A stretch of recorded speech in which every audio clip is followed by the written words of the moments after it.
સુરતના અડાજણ વિસ્તારમાં મેટ્રો સ્ટેશનના કારણે પડી રહેલી મુશ્કેલીને લઈ સાંસદે અધિકારીઓ સાથે સ્થળ નિરીક્ષણ કર્યું હતું। સુરતમાં હાલ મેટ્રોની કામગીરી પૂરજોશમાં ચાલી રહી છે, જો કે તેને લઈ લોકોને ભારે હેરાનગતિ થઈ રહી છે। ત્યારે સુરત લોકસભા સાંસદ મુકેશભાઈ દલાલ અડાજણ બદ્રીનાથ મંદિર ખાતે બની રહેલ મેટ્રો સ્ટેશનના કારણે પડી રહેલ સોસાયટી લોકોની મુશ્કેલી બાબતે મેટ્રો તેમજ સુરત મહાનગરપાલિકાના અધિકારીઓ સાથે સ્થળ નિરીક્ષણ કર્યું હતું અને તેમની સાથે મંદિર તેમજ સોસાયટીના સભ્યો, કોર્પોરેટરો અને મુખ્ય મહામંત્રી હાજર રહ્યા હતા।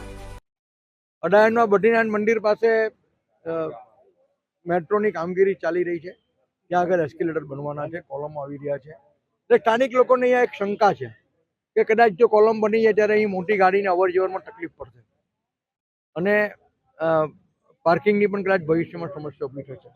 આથી મેટ્રોના અધિકારીઓને સ્થળ પર બોલાવીને સ્થાનિક લોકો સાથે ચર્ચા વિચારણા કરી મેટ્રોના અધિકારીઓએ ખાતરી આપી કે અમે તમને પ્રેક્ટિકલી બતાવીશું કે કોલમ બન્યા પછી પણ મોટી ગાડીઓ બનવા વળાંક લેવામાં કોઈ તકલીફ પડવાની નથી અને એવા જે એક બે ઇસ્યુ છે તેને સોર્ટ આઉટ કરીને કોર્પોરેશનના અધિકારીઓ સાથે ફરી એક વખત બેસીને સ્થાનિક લોકોને આજે સંકલન કરીને આગળના પછી જે પણ કોઈ કહેશે તે નિર્ણય કરીશું। હું અહીંનો સ્થાનિક રહેવાસી છું, રાહુલ મોદી, જનક પાર્ક સોસાયટીનો રહેવાસી છું। અહીંના સ્થાનિકોની પરેશાની અને તકલીફ એ છે કે રોડ પર આવતા પિલરો મેટ્રોના જે કાયમી ધોરણના છે, તો એના માટે રજૂઆત એ છે કે સ્થાનિકોને જે મુવમેન્ટ અને બદ્રીનાથ મંદિર આવેલું છે, રોડ પર સ્કૂલો આવેલી છે, તો એના માટે વાહન વ્યવહારની તકલીફમાં અડચણરૂપ અને પાર્કિંગની સમસ્યા, ઇમરજન્સી સર્વિસની સમસ્યા ઊભી થઈ શકે છે। તો એના માટે આ પ્લાનને ફેરબદલ કરવામાં આવે, ચર્ચા વિચારણા ફરી કરવામાં આવે અને ત્યારબાદ આની રજૂઆત સ્થાનિકો સાથે અને એસએમસીના અધિકારીઓ સાથે મળી અને નવા પ્લાનની રજૂઆત થાય